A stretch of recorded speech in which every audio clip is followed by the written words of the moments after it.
के लिए बुलाना चाहूंगा राकेश जायसवाल जी, संवाददाता राजपुर, राकिब खान जी, संवाददाता रामायणगंज। आप अतिथियों का स्वागत करेंगे।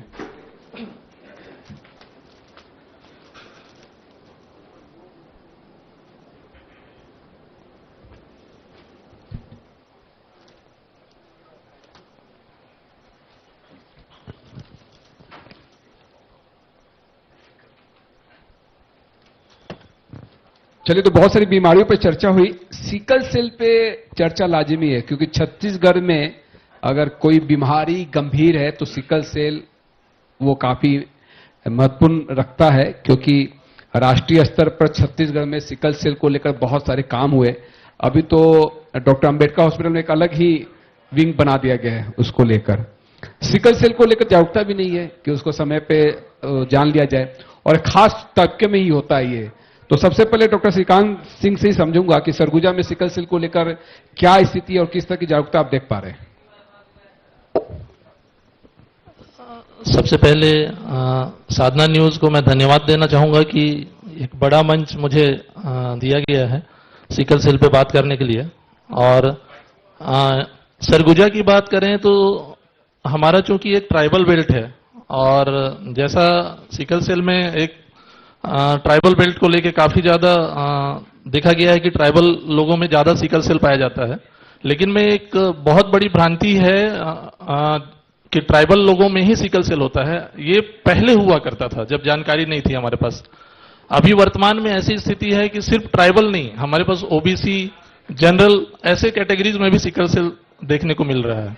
और ये सिर्फ और सिर्फ हमारे जागरूकता के अभाव होने के कारण ही ऐसा हो रहा है कि हम बिना जानकारी के आपस में एक दूसरे के साथ शादी कर रहे हैं, अपनी नजदीकी रिश्तेदारी में शादी कर रहे हैं, और हम सिकलिंग को आगे बढ़ाते जा रहे हैं। और सिकल सेल की जब बात आई तो सबसे पहले मैं आपको बताना चाहूंगा कि सिकलिंग एक जेनेटिक बीमारी है जो छूने से, साथ बैठने से, खाने से नहीं फैलता। वो मम्मी पापा से बच्चे में आता है। ठीक है, ये बहुत जरूरी बात है, सबको जानना चाहिए। और चूंकि ये जेनेटिक बीमारी है तो आपको जानना होगा कि जो मदर फादर हैं क्या उनमें कोई सिकल जीन है कि नहीं। उसकी जानकारी कब होगी? जब हम जांच कराएंगे, और जांच कराने पे पता चलेगा कि आपको सिकलिंग है कि नहीं। उसके शादी करते समय ही इसको समझा जा सकता है कि जो हस्बैंड वाइफ है उसमें सिकलिंग का प्रॉब्लम है या नहीं है, या होने वाले बच्चे में हो सकता है उनसे, ऐसा कुछ। सिकल सेल के लिए अपन 3 बैरियर निर्धारित किए हैं, जिसमें पहला जो है वो एक गर्भवती महिला है। गर्भवती महिला में निश्चित रूप से सिकलिंग की जांच होनी चाहिए, और ये जो एएनसी प्रोफाइल है उसमें शामिल किया गया है कि सिकलिंग टेस्ट आपको कंपलसरी कराना ही है। ये पहला बैरियर है कि हमको वहीं पर पता चल जाना चाहिए कि क्या आने वाला पीढ़ी में सिकलिंग आ रहा है या नहीं। दूसरा बैरियर है कि कोई एलिजिबल कपल है जिसकी शादी होने वाली है 2-4 साल के अंदर में, कोई 16 साल की उम्र में है, कोई 18 साल की उम्र में है, तो उसका सिकलिंग टेस्ट हमको कराना जरूरी है, ताकि हम जान सकें कि क्या आने वाली पीढ़ी में सिकलिंग कैरी हो रहा है कि नहीं।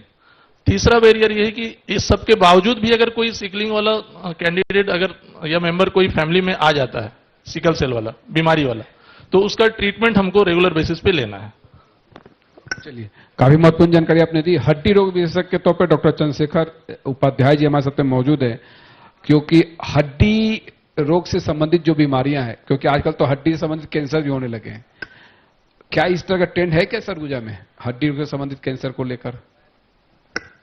जी, हड्डी से रिलेटेड कैंसर जो है सरगुजा में भी मिलते हैं। बेसिकली क्या है, मोस्ट कॉमन यहाँ पे एक्सोस्टोसिस करके आता है। मैं वही कॉमन बीमारी पे आना चाह रहा हूं। जो बिल्कुल कॉमन है, वो जब वो सिंगल होता है तो बेनाइन होता है, जो मल्टीपल रहता है तो वो मतलब मैलिग्नेंट के फॉर्म में आता है। तो जो बिनाइन फॉर्म में रहता है मोस्टली वही केसेस पाए जाते हैं। वैसे केसेस हमारे पास आते भी हैं, और वो पेशेंट्स अगर परेशान हो रहे हैं उस सिम्टम से तो उसके लिए सर्जरी करनी पड़ती है, नहीं तो वो सिम्टोमेटिक ट्रीटमेंट लेके ठीक रहते हैं।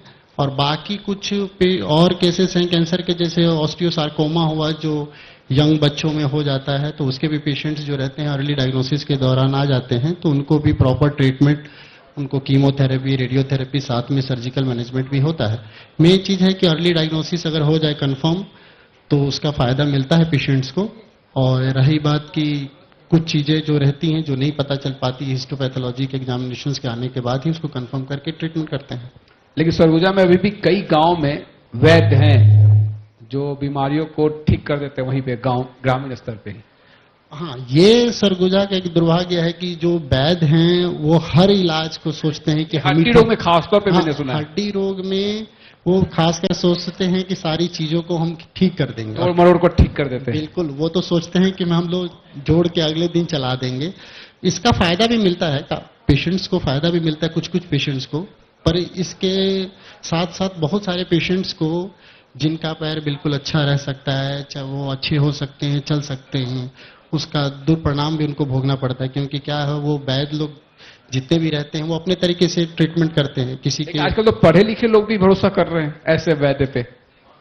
हाँ। शहरों से आके गांव में इलाज कराते हैं साहब। नहीं, जो वेल एजुकेटेड हैं वो तो नहीं सोचते हैं, लेकिन जिनका नहीं मानना है वो जाते हैं ट्रीटमेंट कराने। हड्डियां कमजोर क्यों हो रही है? आजकल देखा ये जा रहा है कि युवा पीढ़ी की भी हड्डियां कमजोर हो रही है, खान पान। बेसिकली उसमें क्या रहती है कि आपको युवा में सबसे बड़ी चीज है कि अगर हड्डी मजबूत तभी रहेगी जब आप उसको प्रॉपर एक्सरसाइज करेंगे। क्योंकि जो हड्डियां रहती है उसमें प्रॉपर न्यूट्रिशन का लेवल ऐसा रहता है कि कैल्शियम डिपोजिशन होता है और फिर वो निकलता है, फिर डिपोजिशन होता है, फिर निकलता है। तो उसको साइकिल जो चलते रहता है उसमें आपको प्रॉपर एक्सरसाइज, प्रॉपर न्यूट्रिशन, ये सब चीजें आजकल युवा में भी बहुत कम हो गया। मोबाइल हो गए हैं, इंडोर गेम लोग ज्यादा खेलने लग गए हैं, इस चक्कर में कोई एक्सरसाइज बच्चे आजकल कोई करता ही नहीं है। तो इसकी वजह से हड्डियां कमजोर है युवा। चाहे सिकल सेल पे अवेयरनेस को लेकर बात करूं तो अवेयरनेस है क्या लोगों में? अगर किसी एक फैमिली में किसी मेंबर को हो गया तो बाकी मेंबर टेस्ट कराते हैं क्या? हाँ, अभी 2022 से जब से हमने शुरू किया है यहाँ यूपीएससी नवाबारा में, तब से सरगुजा में देखने को मिल रहा है कि काफी लोग अवेयर हो चुके हैं। लगभग 50% अवेयरनेस हम लोग यहाँ फैला चुके हैं, लेकिन अभी भी 50% लोगों में अवेयरनेस आना बाकी है। तो मैं आपके मंच से ये बोलना चाहूंगा, जो भी इस कार्यक्रम को देख रहे होंगे, कि यदि आपके फैमिली में सिकल सेल है तब तो आपको कराना ही है पूरे मेंबर का जांच। लेकिन अगर आपकी फैमिली में सिकल सेल नहीं है तो भी आपको कराना चाहिए आके कि क्या है या नहीं, क्यों कराना चाहिए, उसके पीछे कारण है। क्योंकि सिकल सेल दो प्रकार का होता है, एक छोटा सिकल सेल और एक बड़ा सिकल सेल। जिसमें छोटा सिकल सेल में आपको लक्षण नहीं पाए जाएंगे। तो लक्षण नहीं पाए जाने की वजह से, जैसे आप और मैं भी एकदम सामान्य बैठे हैं, लेकिन हम ये नहीं बोल सकते कि हमारे अंदर सिकलिंग के जीन नहीं है, सिकल हीमोग्लोबिन नहीं है। क्यों? क्योंकि हमने जांच नहीं कराया। तो सबसे पहले जांच कराइए, सभी को जांच कराना चाहिए, सिर्फ बीमार व्यक्ति ही नहीं या बीमार व्यक्ति के परिवार ही नहीं, सब लोग जांच कराएं, ताकि आप श्योर हो कि आपको सिकलिंग तो है या नहीं। अगर है तो आगे क्या प्रिकॉशन रखना चाहिए, कैसे आपको किसके साथ शादी करना चाहिए, किसके साथ नहीं करना चाहिए, वो सारी चीजें आपको काउंसलिंग के माध्यम से हम लोग के क्लिनिक से आपको मिलता है। अब जिस बच्चे में सिकलिंग हो गई, क्योंकि उनकी रोग प्रतिरोधक क्षमता बहुत कम हो जाती है, हाँ, तो उनका लाइफ स्टाइल कैसे चलता है? क्योंकि देखता हूं वो बच्चे काफी फाइट करते हैं अपनी जिंदगी को लेकर। बहुत मतलब उनकी स्थिति को जिनके यहाँ कोई सिकलिंग का मरीज है वो बहुत अच्छे से बता सकते हैं। और मैं तो अपनी आंख से देख ही रहा हूं, अभी तक लगभग 400 डिजीज के पेशेंट हैं जो मेरे पास इनरोल्ड हैं और रेगुलर फॉलोअप ले रहे हैं। तो वो जब पहली बार मेरे पास इनरोल्ड होने आए तो बहुत सारी परेशानियां लेके आए कि सर हम लोग सिकलिंग के मरीज हैं, लेकिन हमारी जांच जहां जाते हैं वहां पर हर बार होती है। तो उनके लिए एक सिस्टम बनाया गया कि आपकी जांच सिर्फ एक ही बार हो, उसके लिए एक कार्ड हमने वहां पर अलाउ किया, बनाया, प्रोवाइड किया उनको, ताकि बार बार उनको जांच कराना ना पड़े। और जिस अस्पताल में भी जाएं उनका इलाज उस कार्ड को देखने के बाद कंफर्म हो जाए कि ये सिकल सेल डिजीज का मरीज है, इसको किस तरह का ट्रीटमेंट देना चाहिए वो पहले से पता रहे, ताकि जब उनको ब्लड की जरूरत हो तो ब्लड इजीली मिल जाए और उसका पेनफुल क्राइसिस कैसे मैनेज करना है वो उनको पता रहे। मतलब हम जितना देर करेंगे उनका इन्वेस्टिगेशन करने में, उतने में हम उनका ट्रीटमेंट प्लान कर सकते हैं। और कई तो बीच में ही अपना इलाज छोड़ देते हैं। जी, कई लोग तो बीच में ही अपना इलाज छोड़ देते हैं। हाँ, ये कई बार हुआ है। जैसे एक केस हुआ था मेरे यहाँ, एक बच्चा था और उसकी मम्मी आती थी और बार बार, चूंकि जैसा कि अभी डॉक्टर मनीष सर ने बताया कि हमारे पास काफी पेशेंट लोड बढ़ा हुआ है, तो पेशेंट का भीड़ बहुत ज्यादा रहता है, तो वो लोग वेटिंग टाइम को ध्यान में रखते हुए वो लोग क्या किए कि 2-3 ओपीडी आए फॉलोअप में, तीसरे चौथे ओपीडी वो लोग स्वयं आके दवाई ले गए और लगभग 6 महीने के बाद में वो मेरे पास फॉलोअप के लिए आए। तो उनसे मैंने पूछा कि भाई बच्चा इतना सीरियस कैसे हो गया? तो उनका कहना था कि सर आप जो दवाई लिखते थे वो दवाई तो मैं रेगुलर खिला रही थी, आप जैसा लिखते थे, क्योंकि जब भी आती थी आप वही दवाई लिखते थे और सिर्फ उतना ही जांच होता था, एक सीबीसी जांच होता है आपका फॉलोअप में, वो जांच कराते थे और वही दवाई लिखते थे। तो वही दवाई मैं खिला रही थी रेगुलर, लेकिन फिर भी मेरा बच्चा बीमार हो गया। अब गैप कहां हुआ? वो फॉलोअप में नहीं आए, अवेयरनेस की कमी की वजह से। उनको जबकि हमने बोला था कि हर 2 महीने में आके आपको अपना सीबीसी जांच कराना है रेगुलर बेसिस पे, ताकि हम आपको बता सकें कि आपके बच्चे की स्थिति क्या है, क्या हाइड्रोक्सीरिया नाम की दवाई आपको कंटिन्यू करनी है या आपको होल्ड करना पड़ेगा। ये सारी चीजें वहां पर गैप में देखने को मिला। तो जैसा आप बोल रहे हैं कि कई लोग दवाई बंद कर देते हैं बीच में ही, ये भी होता है, और कई लोग दवाई अपनी मर्जी से भी खाने लग जाते हैं, ये भी देखने को मिलता है। दोनों से नुकसान होता है। और सिकलिंग में ऐसा क्या है कि अगर जो कपल हैं उनमें अगर एक को है और दूसरे को नहीं है, तो क्या बच्चे को होगा या नहीं होगा, कितना रहता है इसका रेशियो? एक एग्जाम्पल के रूप में मैं आपको बता दूं कि अगर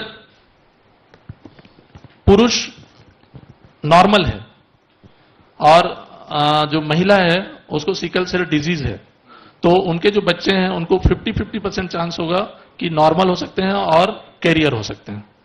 हाँ, तो इसका रेशियो रहता है, वो कैलकुलेशन से आपको बता सकता हूं। अगर पुरुष में हो तो? जी, पुरुष में अगर हो तो सिकलिंग? हाँ, तो वो वाइस वर्सा होगा। वैसे अगर, हाँ, अगर पुरुष में सिकलिंग है, मतलब सिकलिंग है, सिकलिंग का मतलब डिजीज होना चाहिए। हाँ, एसएस, हाँ, एसएस जिसको बोलते हैं। नहीं जिनका ब्लड हंसिए की तरह हो, क्योंकि ऐसे ही होता है ना। हाँ, नहीं, हाशिए की तरह ब्लड दोनों में आपको मिलेगा, छोटा सिकलिंग में भी मिलेगा, बड़ा सिकलिंग में भी मिलेगा। अच्छा। लेकिन जो बीमारी की कैटेगरी में आते हैं वो बड़ा सिकलिंग वाले आते हैं। अच्छा। छोटा सिकलिंग मैं बताया था आपको कि छोटा सिकलिंग को हम लोग नॉर्मल कंसीडर कर सकते हैं, क्योंकि छोटा सिकलिंग एसिम्टोमेटिक होता है, उसमें लक्षण नहीं पाए जाते। अच्छा। इसलिए आपको नेक्स्ट पीढ़ी में जाने का खतरा छोटा सिकलिंग वालों को ज्यादा रहता है। अब बड़ा सिकलिंग वाला को आप देख के बोल सकते हैं कि अरे ये तो सिकल सेल का मरीज है ना। तो इससे थोड़ा सा इसके साथ जो स्टिग्मा रहता है सिकलिंग मरीजों के साथ में कि थोड़ा जल्दी बीमार हो जाते हैं वो हाँ, तो ऐसे ही पता चल जाता है कि वो सिकल सेल का मरीज है। लेकिन अगर हम छोटा सिकलिंग वाले हैं और हम अगर समाज में हैं तो हम उसको कैरी करने के लिए काफी है, अगली पीढ़ी में ले जाने के लिए। अच्छा, हाँ, चलिए, तो इसमें एहतियात बरतने की आवश्यकता है। बहुत ज्यादा, बहुत ज्यादा, क्योंकि ये काफी गंभीर बीमारी है। छत्तीसगढ़ के संदर्भ में तो इस पे काफी कुछ शोध भी हो रहा है, काफी कुछ काम भी हो रहा है जी। और प्रत्येक 1000 व्यक्ति में आपको कम से कम 3 व्यक्ति जो हैं सिकल सेल बीमार व्यक्ति मिलेंगे। 1000 जी जी। तो ये रेशियो काफी खतरनाक है। इस पे सरकार किस तरह से आगे काम करेगी, ये एक शोध का विषय है। हड्डी रोग से संबंधित कुछ महत्वपूर्ण बात जो आप रखना चाहिए इस मंच के जरिए, डॉक्टर साहब? सबसे पहली बात कि हड्डी में जो खास बात रहती है, हड्डियां जो है मेन चीज है ट्रॉमा, जो एक्सीडेंट के थ्रू होता है।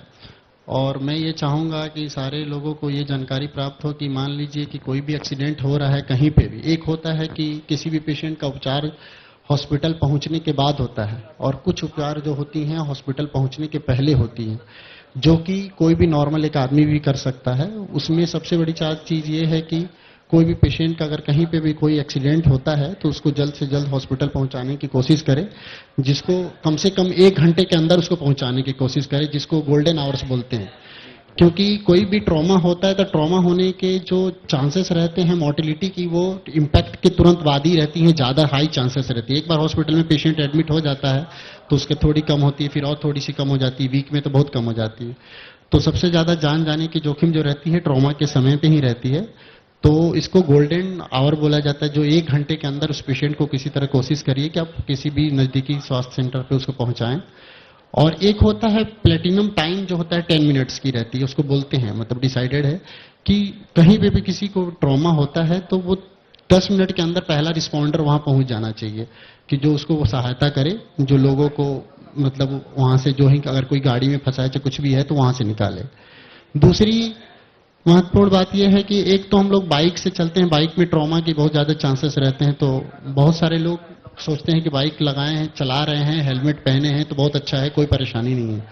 पर हेलमेट के जहां पे पहनते हैं उसके ठीक नीचे अपनी सर्वाइकल स्पाइन भी रहती है, जो कि बहुत अगर उसकी इंजरी हो जाए तो बहुत क्रूशियल रहती है। एक बार हो गए तो आपको पूरा पैरालिसिस, जान जाने की भी जोखिम रहती है। तो जल्दीबाजी में लोग क्या करते हैं कि हेलमेट निकालने में एक ही आदमी अपने हाथ से पकड़ के निकाल देता है, जिसकी वजह से सर्वाइकल इंजरी अगर थोड़ी रही होती तो और पूरी हो जाती है। तो ये है कि 2% हेलमेट रिमूवल का एक प्रोटोकॉल है कि कोई भी आदमी अगर कोई रोड ट्रैफिक एक्सीडेंट हुआ है, बाइक से है और वो हेलमेट निकालना है, तो एक आदमी को उसके नेक को स्टेबलाइज करना चाहिए और दूसरे आदमी को पूरी काफी सावधानी से महत्वपूर्ण हेलमेट जानकारी निकाल- आपने दी। हाँ। ये जानकारी मुझे भी नहीं थी। नहीं, ये बहुत इंपॉर्टेंट है जी। क्योंकि आए दिन ऐसे पेशेंट्स हमको दिखते हैं जो कि आते हैं और शुरू में हिस्ट्री ये रहती है कि उनको इंजरी कम थी, बाद में ज्यादा हो गई। और तीसरी ये बात कि ट्रांसपोर्ट में पूरा ध्यान रखें, जब पेशेंट को ट्रांसपोर्ट करते हैं तो सुपाइन पोजीशन में करें, लेटरल पोजीशन में नहीं करें, जिससे सर्वाइकल इंजरी का रिस्क कम रहेगा। और मतलब ये किस तरह से आपने? सुपाइन पोजीशन मतलब आपको सीधा लेटाइए पेशेंट को। अच्छा। हाँ, अगर उसको मतलब एस्पिरेशन का, जैसे कुछ गले में फंसने का, पानी जाने का रिस्क रहता है, वैसी स्थिति में पेशेंट को प्रोन कर सकते हैं। नहीं तो आप सीधा ही लेटा के लेके आइए। और नहीं, लेटरल पोजीशन में रखने की कोशिश नहीं करते, जैसे साइड में हम लोग लेटा देते हैं। वैसे में क्या रहता है, स्पाइन की इंजरी सबसे ज्यादा इंपॉर्टेंट रहती है ट्रॉमा के समय में, कि आपका स्पाइन किसी तरह से मतलब फर्दर अगर इंजरी हुई है तो फिर फर्दर ना हो जाए, नहीं तो ट्रांसपोर्ट की वजह से इंजरी नहीं हो जाए। जी। तो उस चीजों को बचाने के लिए ये सारी चीजों को ध्यान रखना पड़ता है। और एक बार हॉस्पिटल पेशेंट पहुंच जाता है, वहां से एक बार तो इन्फॉर्म भी कर दे। जैसे अगर आप एक रिमोट एरिया में एक्सीडेंट हुआ तो आप नजदीकी अस्पताल को भी इन्फॉर्म करें कि हाँ, हम पेशेंट शिफ्ट कर रहे हैं, चाहे ऐसा है चाहे वैसा है। जिसकी वजह से क्या होता है, कभी कभी पास के स्वास्थ्य सेंटर में लोग इन्फॉर्म नहीं करते हैं, पेशेंट पहुंच जाता है, वहां पे अवेलेबिलिटी कम रहती है। तो उसका एक प्रोटोकॉल रहता है कि आप इन्फॉर्म करें, इन्फॉर्म करने के बाद तुरंत उसको सुविधा मिलेगी, और जितना जल्दी उसको मतलब सुविधा मिलेगी, चाहे उपचार मिलेगा, वो पेशेंट की जान उतनी ही रिस्क से कम होगा। चलिए, तो काफी महत्वपूर्ण जानकारी इस सेशन में मिली है। आप दोनों का मैं बहुत बहुत धन्यवाद करना चाहूंगा इस खास चर्चा में शामिल होने के लिए। Thank you. धन्यवाद डॉक्टर श्रीकांत चौहान जी और डॉक्टर चंद्रशेखर उपाध्याय जी। मैं स्मृति चिन्ह के लिए आग्रह करूंगा आर के गांधी सर से और शेखर गुप्ता जी से कि डॉक्टर साहब का स्मृति चिन्ह भेंट करेंगे।